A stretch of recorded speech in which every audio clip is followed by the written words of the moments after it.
Hello everyone, welcome to the live session. तो आज हम पढ़ेंगे एनसीईआरटी हिस्ट्री क्लास 12 का पार्ट 2 का बुक में जो थीम 6 है वो शुरू करेंगे, जो कि है bhakti Sufi traditions, changes in religious beliefs and devotional text 8th to 18th century। तो शुरू करते हैं। We saw in chapter 4 that by the mid-first millennium CE, the landscape of the subcontinent was dotted with a variety of religious structures, stupas, monasteries, temples. If this typified certain religious beliefs and practices, others have been reconstructed from textual traditions, including the Puranas, many of which received their present shape around the same time, and yet others remain only faintly visible in textual and visual records. New textual sources available from this period include compositions attributed to poet saints, most of whom expressed themselves orally in regional languages used by ordinary people. These compositions, which were often set to music, were compiled by disciples or devotees, generally after the death of the poet saint. What is more, these traditions were fluid. Generations of devotees tended to elaborate on the original message and occasionally modified or even abandoned some of the ideas that appeared problematic or irrelevant in different political, social, and cultural contexts. Using these sources that poses a challenge to historians. Historians also draw on hagiographs or biographies of saints written by their followers or members of their religious sect. These may not be literally accurate, but allow a glimpse into the ways in which devotees perceived the lives of these path-breaking women and men. As we will see, the resources provided us with insights into a scenario characterized by dynamism and diversity. Let us look at some elements of these more closely.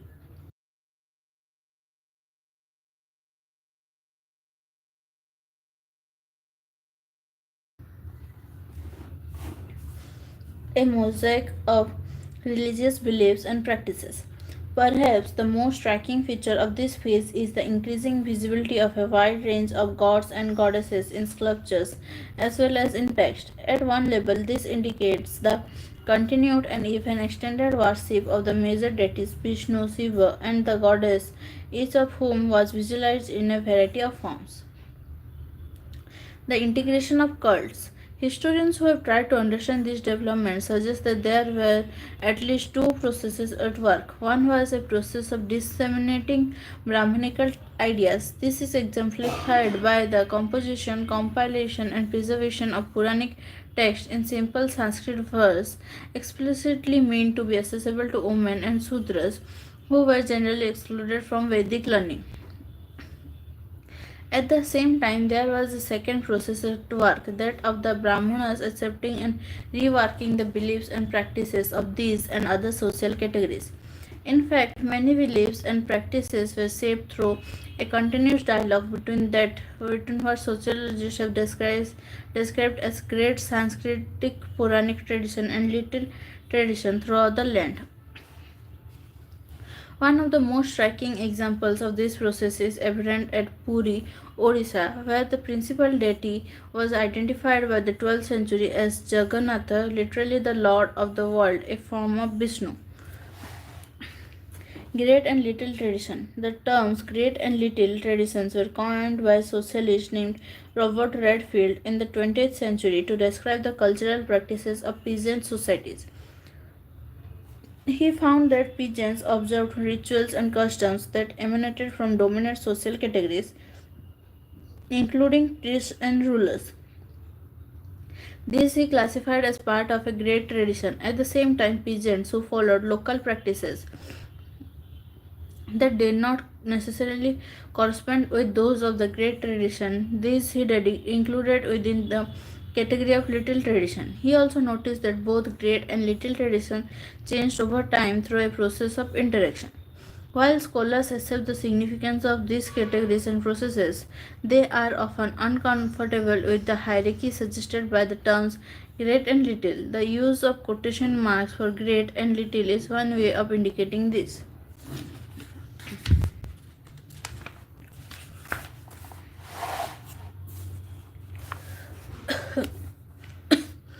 If you compare figure 6.2 with figure 4.26 chapter 4, you will notice that the deity is represented in a very different way. In this instance, a local deity whose image was and continues to be made of wood by local tribal specialists was recognized as form of Vishnu. At the same time, Vishnu was visualized in a way that was very different from that in other parts of the country. Such instances of integration are evident amongst goddesses' cults as well. Worship of the goddess, often simply in the form of a stone smeared with ochre, was evidently widespread.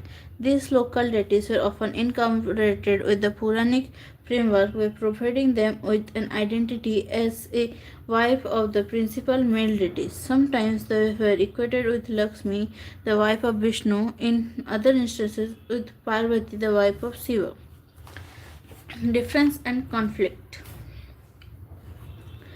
Often associated with the goddess were forms of worship that were classified as tantric. Tantric practices were widespread in several parts of the subcontinent.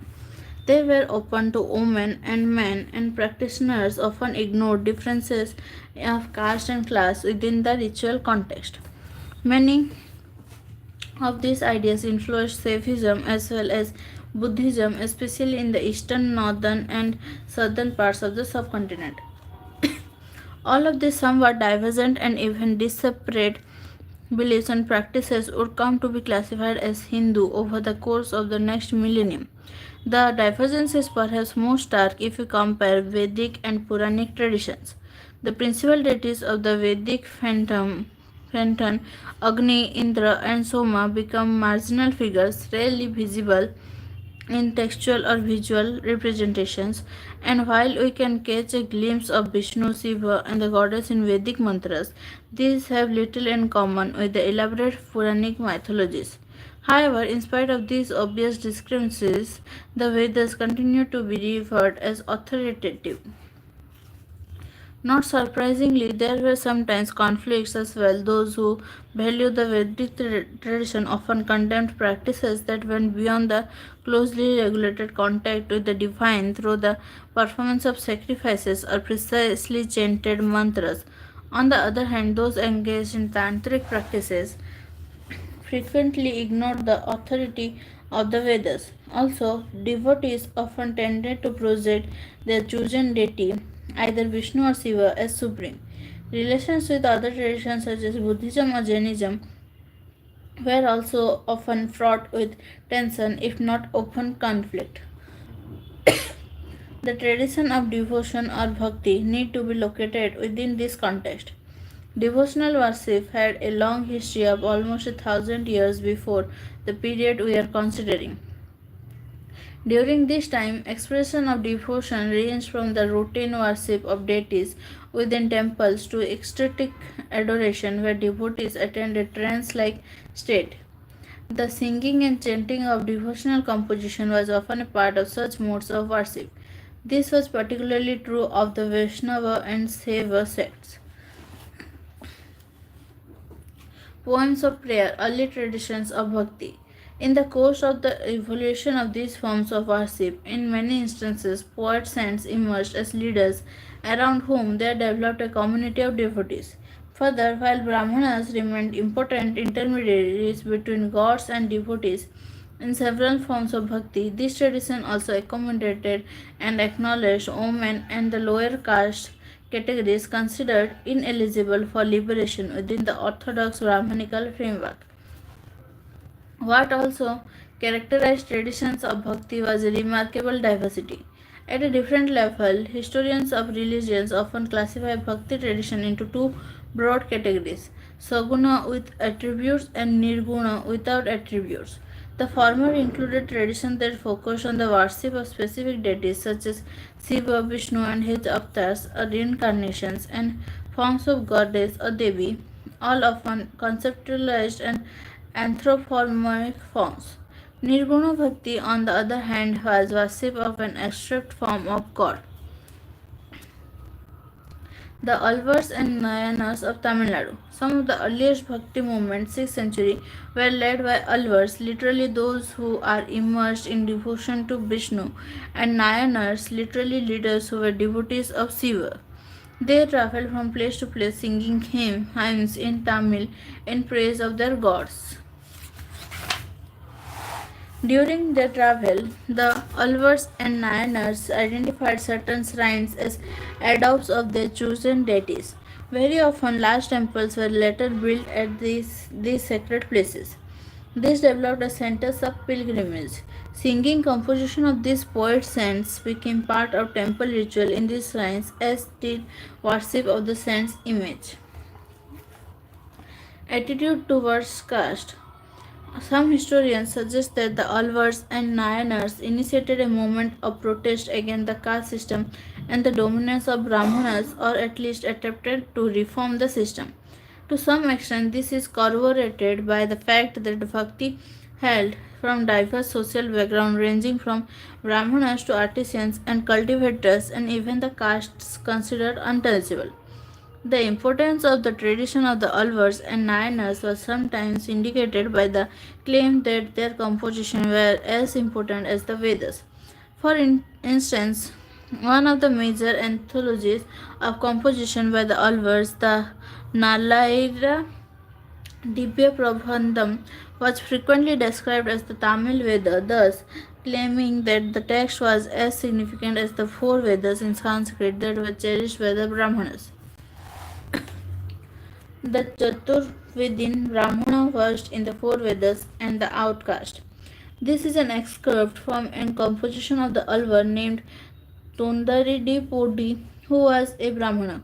You, Vishnu, manifestly like those servants who express their love for your feet, those they may be born outcast more than the Chaturvedins who are strangers and without allegiance to your service. Shastra or devotion. This is a verse composed by Appar, a Nayanar saint. O rocks who quote the law books, of what use are your Gotra and Kula? Just bow to Marperu's Lord Shiva, who reside in Marperu in Tanjava, Tamil Nadu, as your sole refugee. Omen devotees. Perhaps one of the most striking features of this tradition was the presence of omen. For instance, the composition of Andal, a Omen Alvar, were widely sung and continue to be sung to date. Andal saw herself as the beloved of Vishnu. Her verses express her love for the deity. Another Omen, Karaikal Ammayar, a devotee of Shiva, adopted the path of extreme asceticism in order to attain her goal. Her compositions were preserved within the Nayanar tradition. These women renounced their social obligation but did not join any alternative order or become nuns. Their very existence and their composition posed a challenge to patriarchal norms. Compilation of devotional literature. By the 10th century, the compositions of the 12 Alvars were compiled in the anthology known as the Nalayara Divya Prabandham, 4000 sacred composition. The poems of Appar, Sambandar, and Sundarar form the Tivaram, a collection that was compiled and classified in the 10th century on the basis of the music of the songs.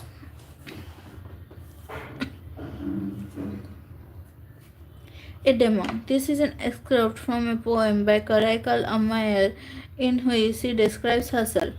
The female bee demoness with bulging veins, protruding eyes, white teeth and shrunken stomach, red hair and jutting teeth, lengthy signs extending till the ankles, shouts and wails while wandering in the forest. This is the forest of Alankatu, which is the home of our father Shiva, who dances with his matted hair thrown in all directions and with cool limbs. Relations with the state. We saw in chapter 2 that there were several important chiefdoms in the Tamil region in the early first millennium CE. From the second half of the first millennium, there is evidence for states, including those of the Pallavas and Pandyas, 6th to 9th century. While Buddhism and Jainism had been prevalent in this region for several centuries, drawing support from merchant and artisan communities. This religious tradition received occasional royal patronage.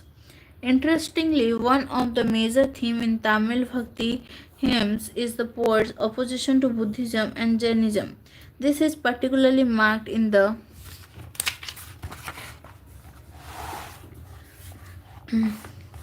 composition of the Nayanaras. Historians have attempted to explain this hostility by suggesting that it was due to competition between members of other religious traditions for royal patronage. What is evident is that the powerful Chola rulers 9th to 13th centuries supported Brahmanical and Bhakti traditions, making land grants and constructing temples for Vishnu and Shiva. In fact, some of the most magnificent Shiva temples, including those at Chidambaram, Tanjavur, and Gangaikonda Cholapuram, were constructed under the patronage of Chola rulers. This was also the period when some of the most spectacular representations of Shiva in bronze sculptures were produced. Clearly, the vision of Nayanaras inspired artists. Both Nayanars and Alvars were revered by the Bhelal peasants. Not surprisingly, rulers tried to win their support as well. The Chola kings, for instance, often attempted to claim divine support and proclaim their own power and status by building splendid temples that were adorned with stone and metal sculpture to recreate the visions of these popular saints who sang in the language of the people. This king also introduced the singing of Tamil Saiva hymns in the temples under royal patronage, taking the initiative to collect and organize them into a text. Tevaram. Further, inscriptional evidence from the 945 suggests that the Chola ruler Parantaka I had consecrated metal images of Apar, Sampadar, and Sundarar in a Shiva temple. These were carried in processions during the festival of these saints.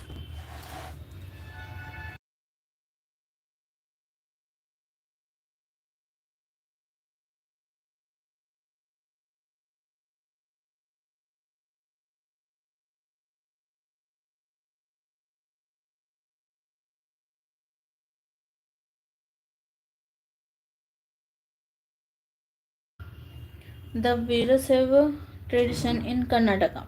The 12th century witnessed the emergence of a new movement in Karnataka led by a Brahmana named Vasavana, who was the minister in the court of Kalachuri ruler. His followers were known as Virasaivas, heroes of Shiva, and Lingayas, wearers of the Linga. Lingayas continue to be an important community in the region today.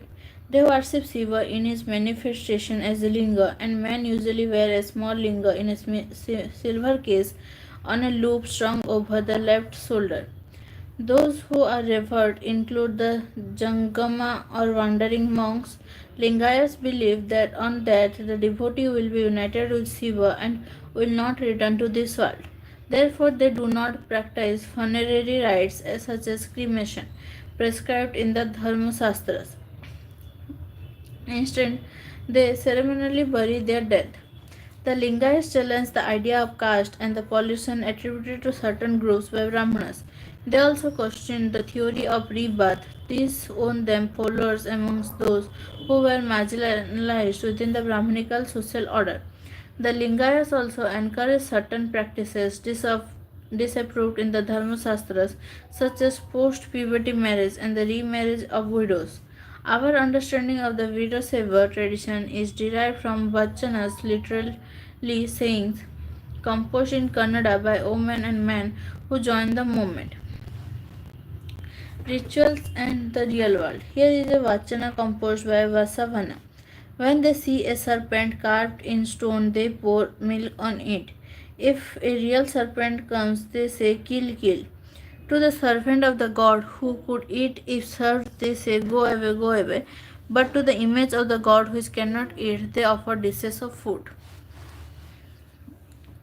New religious development. This period also witnessed two major developments. On the one hand, many ideas of the Tamil Bhaktas, especially the Vaishnavas, were incorporated within the Sanskritic tradition, culminating in the composition of one of the best known Puranas, the Bhagavata Purana. Second, we find the development of tradition of Bhakti in Maharashtra in the 13th century.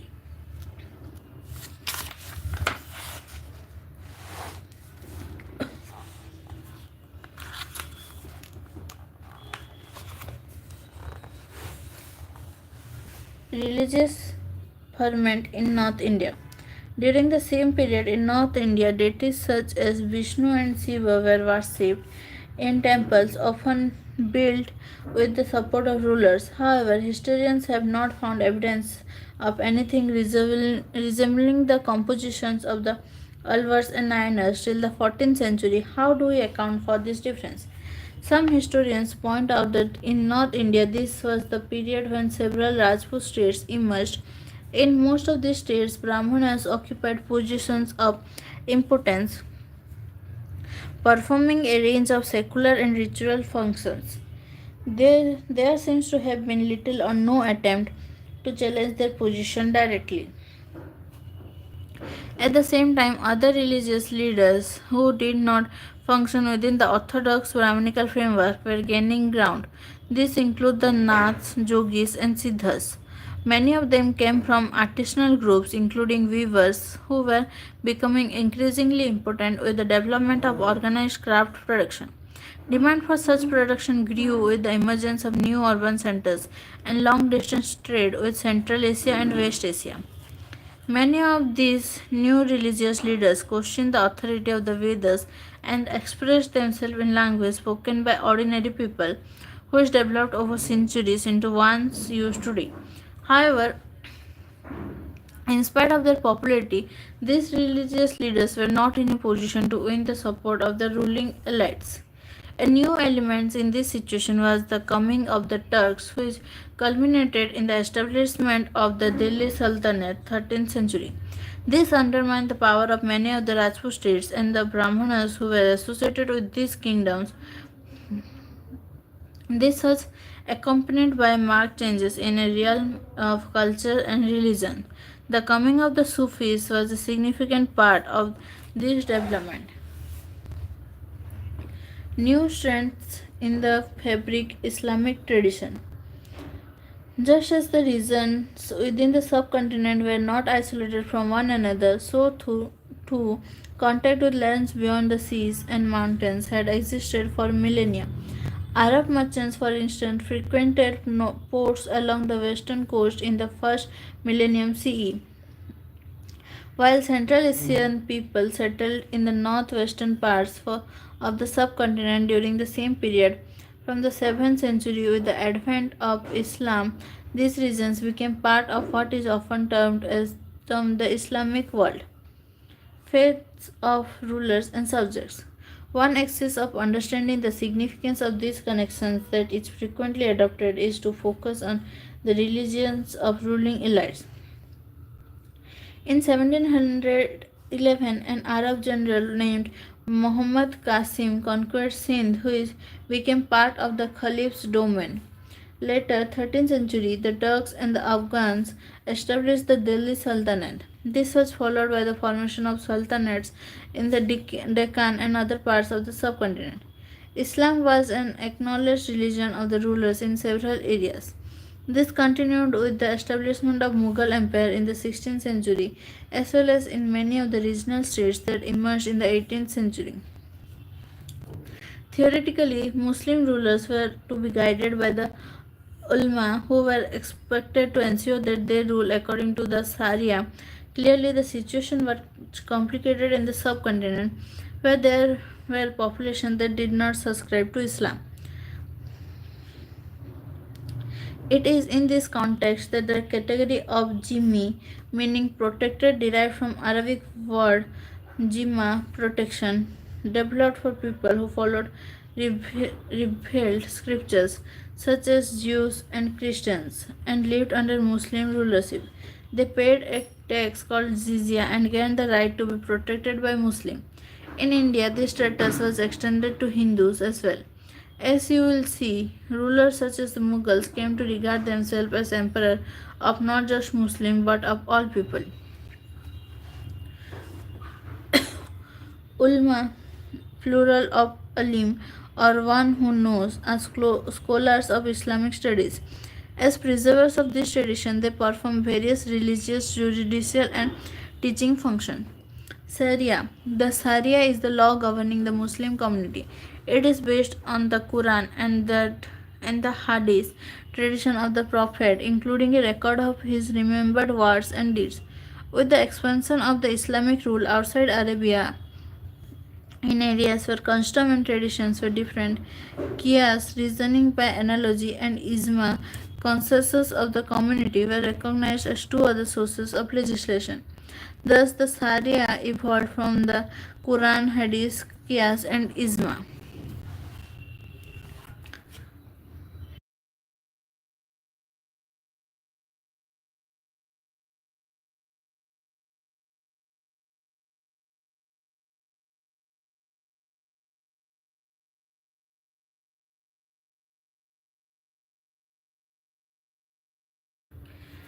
In effect, rulers often adopted a fairly flexible policy towards their subject.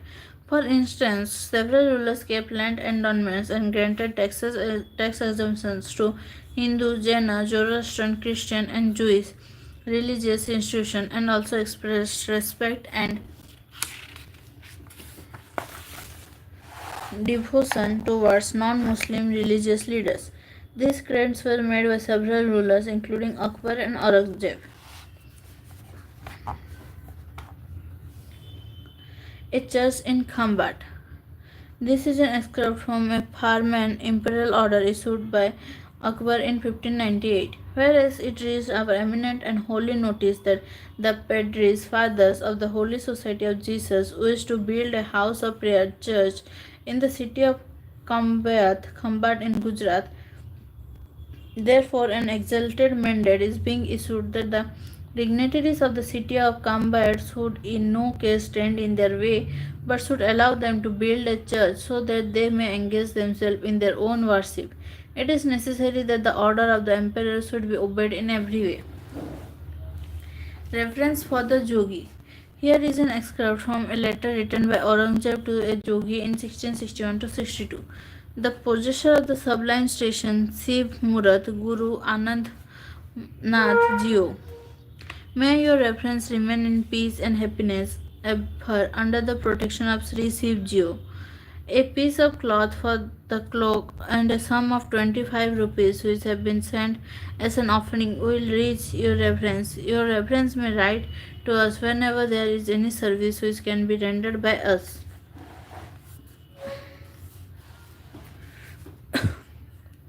The popular practice of Islam. The developments that followed the coming of Islam were not confined to the ruling elites. In fact, they permeated far and wide through the subcontinent amongst different social strata. Peasants, artisans, warriors, merchants, to name a few. All those who adopted Islam accepted in principle the five pillars of the faith, that there is one God, Allah, and Prophet Muhammad is his messenger, Shahada, offering prayers 5 times a day, namaz or salat, giving alms, zakat, fasting during the month of Ramzan, Sawm, and performing the pilgrimage to Makkah, Hajj. However, these universal features were often overlaid with diversities in practices derived from the sectarian affiliations, Sunni or Shia, and the influence of local customary practice of converts from different social milieux. For example, the Khozas, a branch of the Ismailis of a Shia sect, developed new modes of communication, disseminating ideas derived from the Quran through indigenous literary genres. These include the Ginan, derived from the Sanskrit Janan, meaning knowledge, devotional poems in Punjabi, Multani, Sindhi, Kutchi, Hindi, and Gujarati, sung in special ragas during daily prayer meetings. Elsewhere, Arab Muslim traders who settled along the Malabar coast or Kerala adopted the local language Malayalam. They also adopted local customs such as matrilineal and matrilocal residence. The matrilocal residence is a practice where women after marriage remain in their natal home with their children and their husbands may come to stay with them.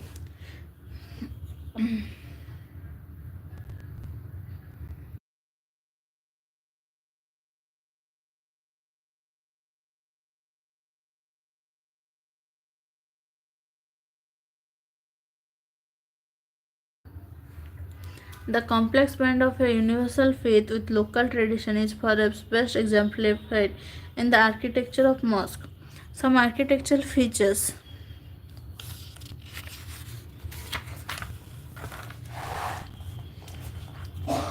of mosque are universal, such as their orientation towards Makkah, evident in the placement of the mihrab, prayer niche, and the minbar pulpit.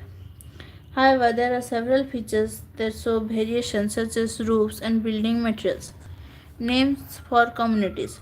We often take the terms Hindus and Muslim for granted as labels for religious communities. Yet, these terms did not gain currency for a very long time. Historians who have studied Sanskrit texts and inscriptions dating between the 8th and 14th centuries point out that the term Musalman or Muslim was virtually never used. Instead, people were occasionally identified in terms of the region from which they came. So, the Turkish ruler were designated the Turksa, Tajika were people from Tajikistan, and Paraksikha were people from Persia. Sometimes terms used for other peoples were applied to the new migrants. For instance, the Turks and Afghans were referred to the Sakas and Yavanas, a term used for Greeks. A more general term for these migrant communities was mlecha, indicating that they did not observe the norms of caste society and spoke languages that were not derived from Sanskrit. Such terms sometimes had a derogatory connotation, but they rarely denoted a distinct religious community of Muslim in opposition to Hindus. And as we saw chapter 5, the term Hindu was used in a variety of ways, not necessarily restricted to a religious connotation.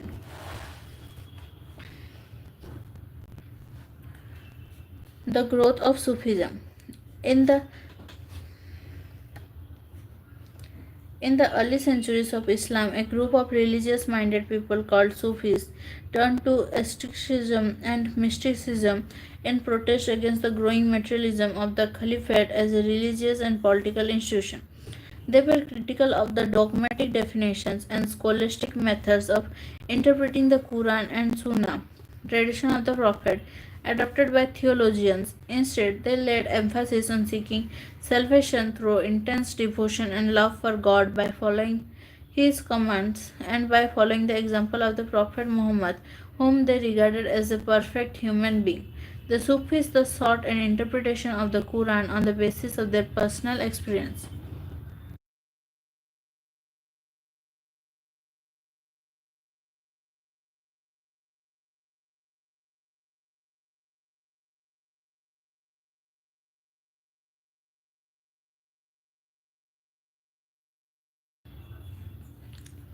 Khanqahs and silsilas. By the 11th century, Sufism evolved into a well developed movement with a body of literature on Quranic studies and Sufi practices. Institutionally, the Sufis began to organize communities around the hospice of Khanqa, Persian, controlled by a teaching master known as Sheikh in Arabic, Pir or Mursid in Persian. He enrolled disciples, murids, and appointed a successor, Khalifa. He established rules for spiritual conduct and interaction between inmates as well as between lay persons and the master. Sufi silsilas began to crystallize in different parts of the Islamic world around the 12th century. The word silsila literally means a chain, signifying a continuous link between master and disciple, stretching out as an unbroken spiritual genealogy to the Prophet Muhammad. It was through this channel that spiritual power and blessings were transmitted to devotees. Special rituals of initiation were developed in which initiates took an oath of allegiance, wore a patched garments, and shaved their hair. When the Sheikh died, his tomb shrine, Dargah, a Persian term meaning court, became the center of the devotion for his followers. This encouraged the practice of pilgrimage or ziyarat to his grave, particularly on his death anniversaries or urs or marriage, signifying the union of his soul with God. This was because people believed that in that sense were united with God and were thus closer to Him than when living. People sought their blessings to attain material and spiritual benefits. Thus evolved the cult of Sheikh, revered as Wali. Sufism and Tasawwuf. Sufism is an English word coined in the 19th century. The word used for Sufism in Islamic text is Tasawwuf. Historians have understood this term in several ways. According to some scholars, it is derived from Suf, meaning wool, referring to the coarse woolen clothes worn by Sufis. Others derive it from Safa, meaning purity.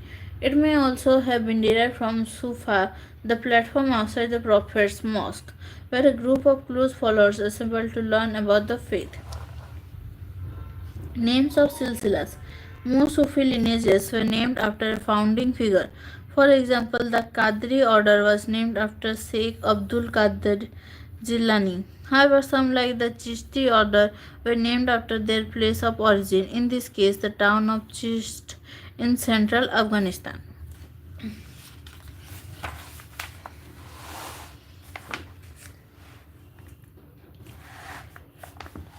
Wali, plural Awliya, or friend of God, was a Sufi who claimed proximity to Allah, acquiring His grace, Barakat, to perform miracles, Karamat. Outside the Khanqa, some mystic initiated a movement based on a radical interpretation of Sufi ideals. Many scorned the Khanqa and took to mendicancy and observed celibacy. They ignored rituals and observed extreme form of asceticism. They were known by different names: Kalandars, Madaris, Malangs, Haidaris, etc. Because of the deliberate defiance to the Sharia, they were often referred to as Be-Sharia in contrast to Ba-Sharia Sufis who compiled with it. The Chishtis in the subcontinent. Of the group of the Sufis who migrated to India in the late 12th century, the Chishtis were the most influential. This was because they adapted successfully to the local environment and adopted several features to Indian devotional traditions. Life in the Chishti Khanqa. The Khanqa was the center of social life. We know about Sheikh Nizamuddin's hospice, 14th century, on the banks of the river Yamuna in the Ghiaspur, on the outskirts of what was then the city of Delhi. It comprised several small rooms and big hall, Jamaat Khana, where the inmates and visitors lived and prayed. The inmates included family members of the Sheikh, his attendants, and disciples. The Sheikh lived in a small room on the roof of the hall where he met visitors in the morning and evening. A veranda surrounded the courtyard and a boundary wall ran around the complex. On one occasion, fearing a Mongol invasion, people from the neighboring areas flocked into the Khanqa to seek refuge.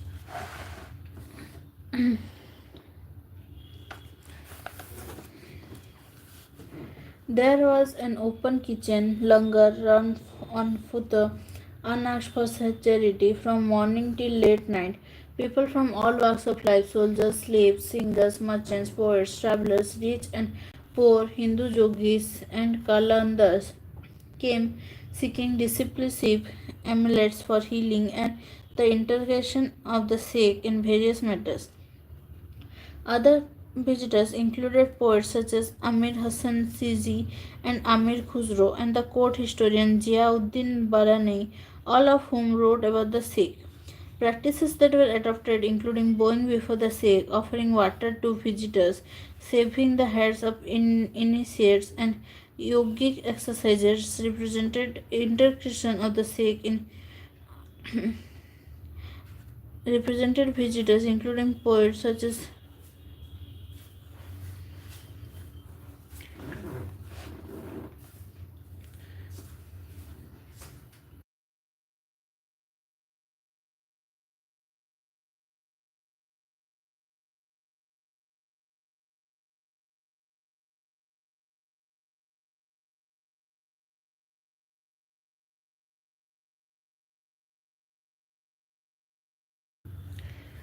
Yogic exercises represented teachings, practices, and organization of the Chishtis, as well as the fame of the Sikhs spread rapidly. This in turn drew pilgrims to his shrine and also to the shrines of his spiritual ancestor. The story of Datta Ganj works. In 1039, Abul Hasan at Huzwiri, a native of Huzwir near Ghazni in Afghanistan, was forced to cross the Indus as a captive of the invading Turkish army.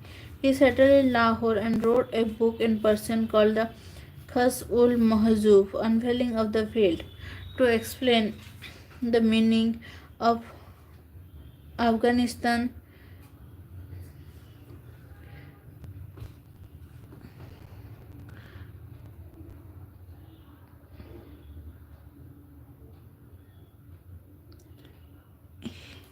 constructed a tomb over his grave, and his tomb shrine became a site of pilgrimage for his devotees, especially on his death anniversary. Even today, Huzbiri is revered as Tata Ganj Bugs, or giver who bestows treasure, and his mausoleum is called Datta Darbar, or court of the giver. Chishti devotionalism, Ziyarat and Qawwali. Pilgrimage called ziyarat to tombs of Sufi saints is prevalent all over the Muslim world. This practice is an occasion for seeking the Sufi spiritual grace, barakat, for more than 7 centuries. People of various creeds, class, and social backgrounds have expressed their devotion at the dargahs of the five great Chishti saints. Amongst them, amongst these, the most revered sign is that of Khwaja Muinuddin, popularly known as Garib Nawaz, comforter of the poor. The earliest textual references to Khwaja Muinuddin's dargah date to the 14th century. It was evidently popular because of the austerity and piety of its sake, the greatness of his spiritual successor, and the patronage of royal visitors. Muhammad bin Tughlaq was the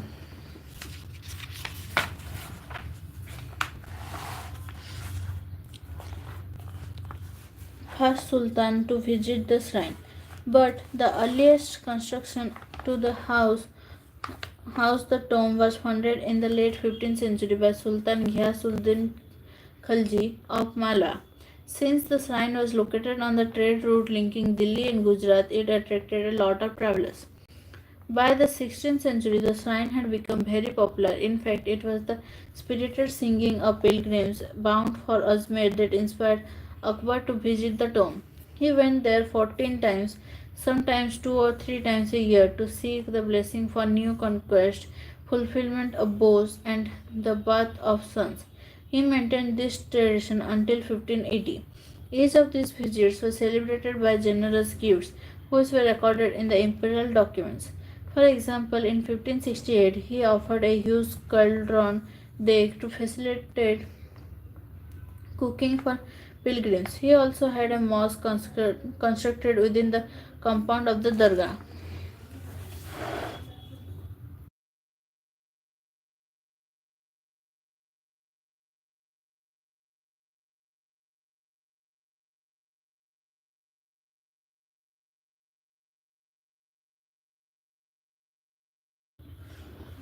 The pilgrimage of the Mughal princess Jahanara, 1643.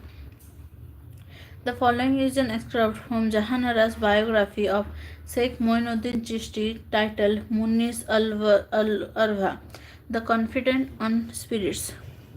After praising the one God, this lowly fakira, humble soul, Jahanara, went from the capital Agra in the company of my great father, Emperor Shahjahan, towards the pure region of incomparable Ajmer.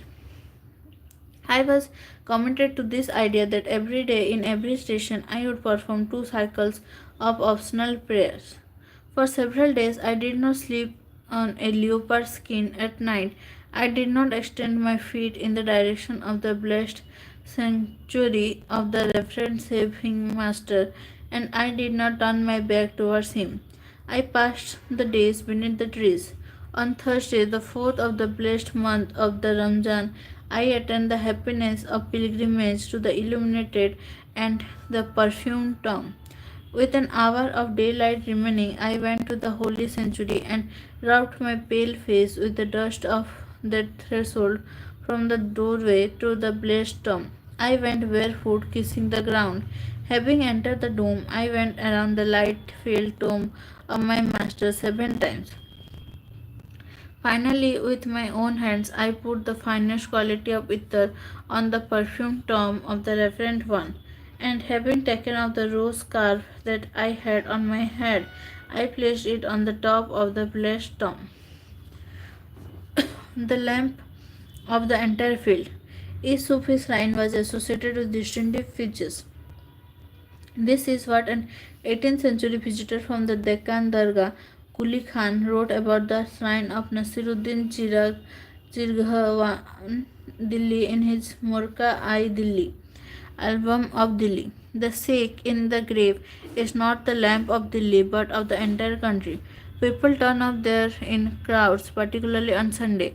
In the month of Diwali, the entire population of Delhi visits it and stays in tents around the spring tank for days. They take baths to obtain cures from chronic diseases. Muslims and Hindus pay visits in the same spirit. From morning till evening, people come and also make themselves busy in merrymaking in the shade of the trees. Also, part of Ziyarat is the use of music and dance, including mystical chants performed by specially trained musicians or qawwals to evoke divine ecstasy. The Sufis remember God either by reciting zikr, the divine names, or evoking His presence through sama, literally audition or performance of mystical music. Sama was integral to the Chishtis and exemplified interaction with the indigenous devotional tradition.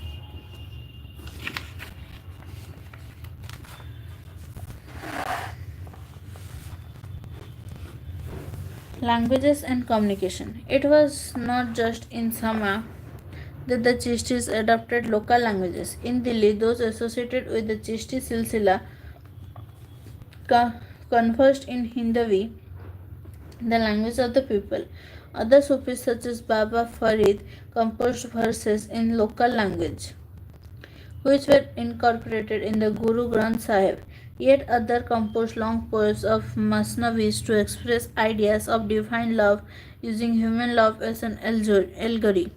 For example, the Prem Akhyan love story Padmavat, composed by Malik Muhammad Jayasi, revolved around the romance of Padmini and Ratan Sen, the king of Chittor. Their trials were symbolic of the soul's journey to the divine.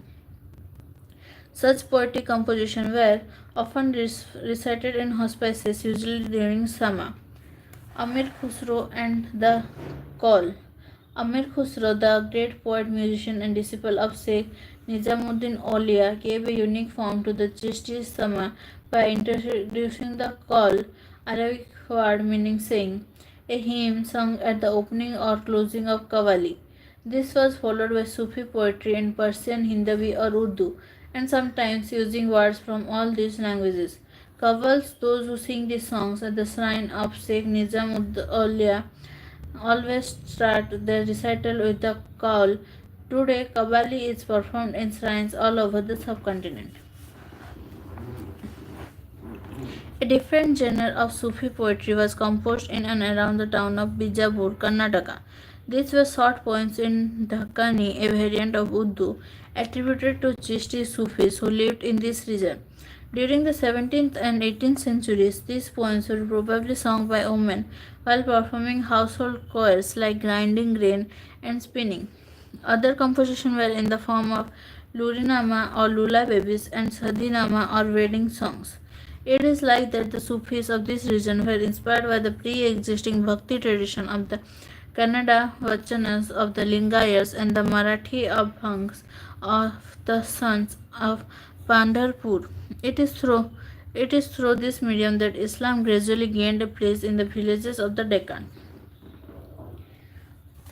Charkhanama, a song set to the rhythm of the spinning wheel. As you take the cotton, you do jikr I jali. As you separate the cotton, you should do jikr I kalbi. And as you spool the thread, you should do jikr I any. Zikr should be uttered from the stomach through the chest and threaded through the throat. The threads of breath should be counted one by one, O sister, up to 24,000. Do this day and night and offer this to your peer as a gift. Sufis and the state. A major feature of the Chishti tradition was austerity, including maintaining a distance from worldly power. However, this was by no means a situation of absolute isolation from political power. The Sufis accepted unsolicited grants and donations from the political elites. The Sultan in turn set up a charitable trust or as endowments for hospices and granted tax-free land in Nam. The Chistis accepted donation in cash and kind. Rather than accumulate donation, they prefer to use these fully on immediate requirements such as food, clothes, living quarters, and ritual necessities such as sama. All this enhanced the moral authorities of the Sikh, which in turn attracted people from all walks of life. Further, their piety and scholarship and people's belief in their miraculous powers made Sufis popular among the masses who support kings wished to secure. Kings did not simply need to demonstrate their association with Sufis, they also required legitimation from them. When the Turks set up the Delhi Sultanate, they resisted the insistence of the ulama on imposing Sharia as state law because they anticipated opposition from their subjects, the majority of whom were non-Muslims. The sultans then sought out the Sufis who derived their authority directly from God and did not depend on jurists to interpret the Sharia. Besides, it was believed that the awliya could intercede with God in order to improve the material and spiritual condition of ordinary human beings. This explains why kings often wanted their tombs to be in the vicinity of Sufi shrines and hospices. However, there were instances of conflict between the sultans and the Sufis. To assert their authority, both expected that certain rituals be performed, such as prostration and kissing of the feet. Occasionally, the Sufi sheikh was addressed with high sounding titles. For example, the disciple of Nizamuddin Aulia addressed him as Sultan ul Masek, literally Sultan among sheikhs. Sufi and the state. Other Sufis such as the Sohrawardi under the Delhi Sultans and the Naqshbandi under the Mughals were also associated with the state. However, the modes of their association were not the same as those of the Chishtis. In some cases, Sufi accepted courtly offices.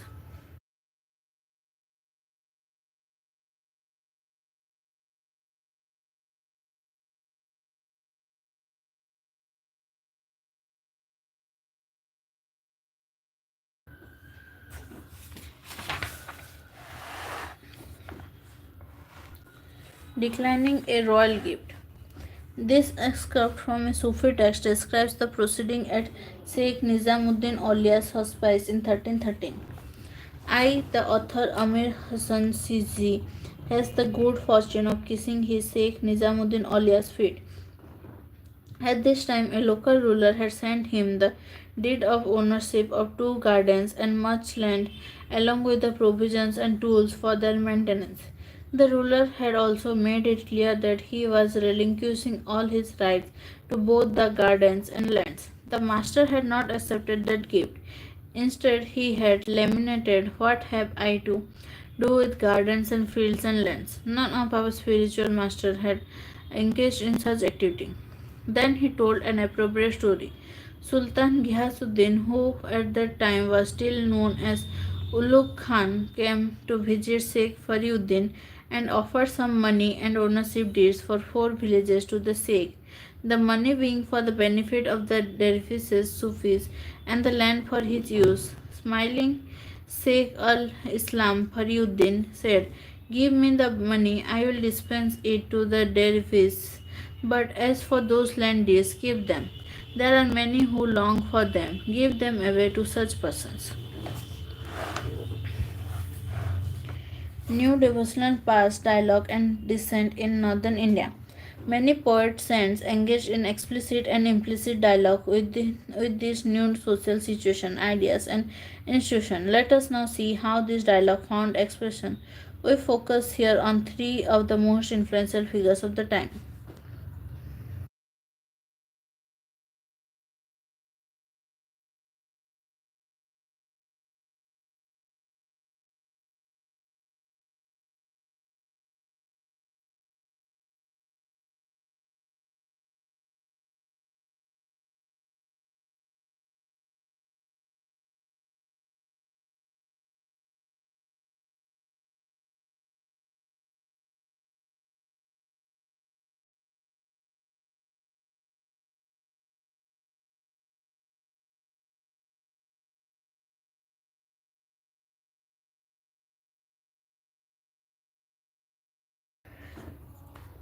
Weaving a divine fabric, Kabir. Kabir, 14th-15th century, is perhaps one of the most outstanding examples of a poet saint who emerged within this context. Historians have painstakingly tried to reconstruct his life and times through a study of composition attributed to him as well as later hagiographies. Such exercises have proved to be challenging on a number of counts. Verses ascribed to Kabir have been compiled in three distinct but overlapping traditions.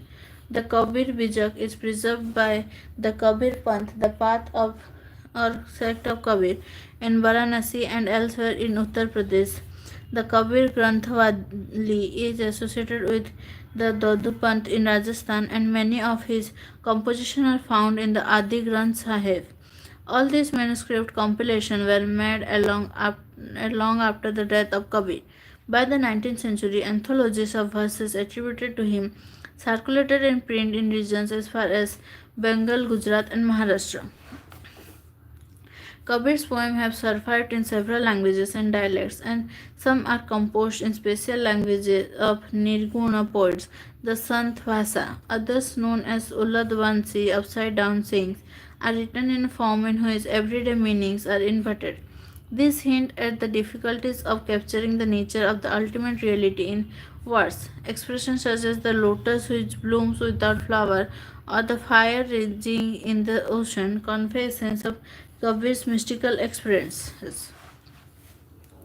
Also striking is the range of tradition Kabir drew on to describe the ultimate reality. This includes Islam. He described the ultimate reality as Allah, Khuda, Hazrat, and Pir. He also used terms drawn from Vedantic tradition, Allah, the unseen, Nirakar, formless, Brahman, Atman, etc. Other terms with mystical connotations such as Sabda, sound, or Sunya, emptiness, were drawn from yogic tradition. The One Lord. Here is a composition attributed to Kabir. Tell me, brother, how can there be no one Lord of the world but two? Who led you so astray? God is called by many names, names like Allah, Ram, Karim, Kesab, Hari, and Hazrat. Gold may be shaped into rings and bangles. Isn't it gold all the same? Distinctions are only words we invent. Kabir says they are both mistaken. Neither can find the only ram. One kills the goat, the other cows. They waste their lives in disputations.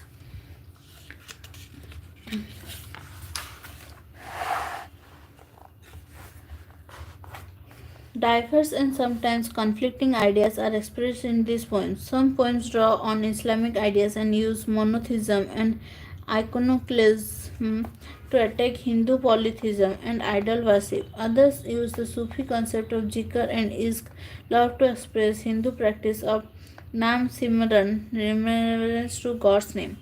Well, all this composed by Kabir, we may never be able to tell with certainty. Although scholars have tried to analyze the language, style, and content to establish which verses could be Kabir's.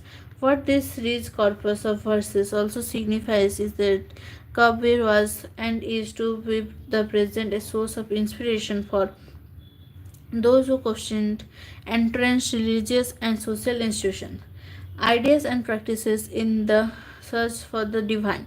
Just as Kabir's ideas probably crystallized through dialogue and debate, explicit or implicit, with the tradition of Sufis and Yogis in the region of Awadh, part of present Uttar Pradesh, His legacy was claimed by several groups who remembered him and continue to do so. This is most evident in later debates about whether he was a Hindu or a Muslim by birth, debates that are reflected in hagiographies. Many of these were composed from the 17th century onwards, about 200 years after Kabir's lifetime. Hagiographies within the Vaishnava tradition attempted to suggest that he was born a Hindu, Kabir Das. Kabir itself is an Arabic word meaning great, but was raised by a poor Muslim family belonging to the community of weavers or Julhas, who were relatively recent converts to Islam. They also suggested that he was initiated into bhakti by a guru, perhaps Ramananda. However, the verses attributed to Kabir use the word Guru and Sadguru but do not mention the name of any specific preceptor. Historians have pointed out that it is very difficult to establish that Ramananda and Kabir were contemporaries without assigning improbable long lives to either or both. So, while tradition linking the two cannot be accepted at face value, they show how important the legacy of Kabir was for later generations. Baba Guru Nanak and the Sacred Word. Baba Guru Nanak was born in a Hindu merchant family in a village called Nankana Sahib near the river Ravi in the predominantly Muslim Punjab. He trained to be an accountant and studied Persian. He was married at a young age, but he spent most of his time among Sufi and Bhaktas. He also travelled widely. The message of Baba Guru Nanak is spelled out in his hymns and teachings. This suggests that he advocated a form of Nirguna Bhakti. He firmly repudiated the external practice of the religions he saw around him. He rejected sacrifices, ritual baths, image worship, austerities, and the scripture of both Hindus and Muslims. For Baba Guru Nanak, the absolute or Rav had no gender or form. He proposed a simple way to connect with the divine by remembering and repeating the divine name, expressing his ideas through hymns called Sahabt. In Punjabi, the language of the region, Baba Guru Nanak would sing this composition in various ragas while his attendant Mardana played the rabab. Baba Guru Nanak organized his followers into a community. He set up rules for congregational worship, Sangat, involving collective recitation. He appointed one of his disciples, Angad, to succeed him as the proprietor Guru, and this practice was followed for nearly 200 years. It appears that Baba Guru Nanak did not wish to establish a new religion, but after his death, his followers consolidated their own practice and distinguished themselves from both Hindus and Muslims. The fifth preceptor, Guru Arjan, compiled Baba Guru Nanak's hymns along with those of his four successors and other religious poets like Baba Farid, Rabidas, also known as Rai Das, and Kabir in the Adi Granth Sahib. These hymns, called Gurbani, are composed in various languages in the late 17th century. The 10th preceptor, Guru Gobind Singh, included the composition of the ninth Guru, Guru Tej Bahadur, and this scripture was called the Guru Granth Sahib. Guru Gobind Singh also laid the foundation of the Khalsa Panth, Army of the Pure, and defined its five symbols: uncut hair, a dagger, a pair of swords, a comb, and a steel bangle. Under him, the community got consolidated as a social, religious, and military force. Mirabai, the devotee princess.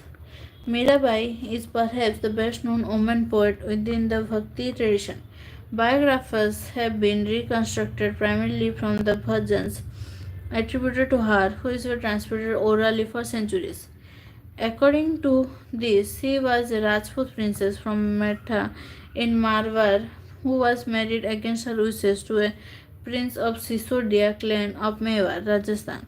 She defied her husband and did not submit to the traditional role of wife and mother. Instead, recognizing Krishna, the avatar of Vishnu, as her lover, her in-laws tried to poison her, but she escaped from the palace to live as a wandering saint, from composing songs that are characterized by intense expression of emotion.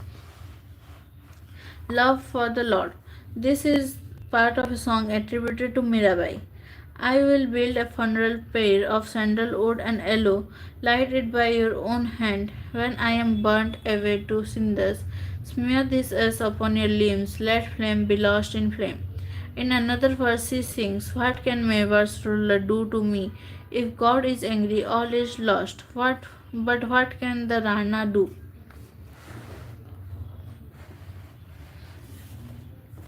According to some traditions, her preceptor was Raidas, a leather worker. This would indicate her defiance of the norms of the caste society. After rejecting the comforts of her husband's palace, she is supposed to have donned the white robes of a widow or the saffron robe of the renouncer. Although Mirabai did not attract a sect or group of followers, she has been recognized as a source of inspiration for centuries. Her songs continue to be sung by women and men, especially those who are poor and considered low caste in the Gujarat and Rajasthan. Sankardeva. In the late 15th century, Sankardeva emerged as one of the leading proponents of Vaishnavism in Assam. His teaching, often known as the Bhagavati Dharma because they were based on the Bhagavad Gita and the Bhagavata Puran, focused on absolute surrender to the supreme deity, in this case Vishnu. He emphasized the need for Nam Kirtan, recitation of the names of the Lord in satsang or congregation of pious devotees. He also encouraged the establishment of satra or monasteries for the transmission of spiritual knowledge and namghar or prayer halls. Many of these institutions and practices continue to flourish in the region. His major compositions include the Kirtana Ghosa. Reconstructing histories of religious traditions. We have seen that historians draw on a variety of sources to reconstruct histories of religious tradition. This includes sculpture, architecture, stories about religious preceptors, composition attributed to women and men engaged in quest of understanding the nature of the divine. As we have seen in chapter 1 and 4, sculpture and architecture can only be understood if we have a grasp of the context, the ideas, beliefs, and practices of those who produced and used these images and buildings. What about textual tradition regarding religious beliefs? If you return to the sources in this chapter, you will notice that they include a wide variety written in several different languages and styles. They range from the apparently simple direct language of the Vachanas of Vasavana to the ornate Persian of the Farman of the Mughal emperors. Understanding each type of text requires different skills. Apart from a familiarity with several languages, the historian has to be aware of the subtle variation in style that characterize each genre. Varieties of sources used to reconstruct the history of Sufi tradition. A wide range of texts were produced in and around Sufi khanqahs. These included treatises or manuals dealing with Sufi thoughts and practices. The Khasab ul Mahjub of Ali bin Usman Huzviri died 1071 is an example of this genre. It enables historians to see how tradition outside the subcontinent influenced Sufi thought in India. Malfuzat literally uttered conversion of Sufi saints. An early text on Malfuzat is the Fawaid al-Fuad, a collection of conversation of Sheikh Nizamuddin Aulia compiled by Amir Hassan Sizi Dehlvi, a noted Persian poet. Source 9 contains an excerpt from this text. Malfuzats were compiled by different Sufi silsilas with the permission of the Sikhs. These had obvious didactic purposes. Several examples have been found from different parts of the subcontinent, including the Deccan. They were compiled over several centuries. Maktubat, literally written collection of letters. Letters written by Sufi master addressed to their disciples and associates. While these tell us about the Sheikh's experience of religious truth that he wanted to share with others, they also reflect the life condition of the recipients and are responses to their aspiration and difficulties, both spiritual and mundane. The letters known as Maktubat-i-Imam Rabbani of the noted 7th century Naqshbandi Sheikh Ahmad Sirhandi whose ideology is often contrasted with the liberal and non-sectarian views of Akbar, are among those most frequently discussed by scholars. Tazkiras, literally to mention and memorialize biographical accounts of saints. The 14th century Siyar ul Awliya of Mir Khurrud Kirmani was the first Sufi Tazkira written in India. It dealt principally with the Chishti saints. The most famous Tazkira is the Akbar ul Akhyar of Abdul Haq Muhaddis Dehlvi. The author of the Tazkiras often sought to establish the precedence of their own orders and glorify the spiritual genealogies. Many details are often implausible, full of elements of the fantastic.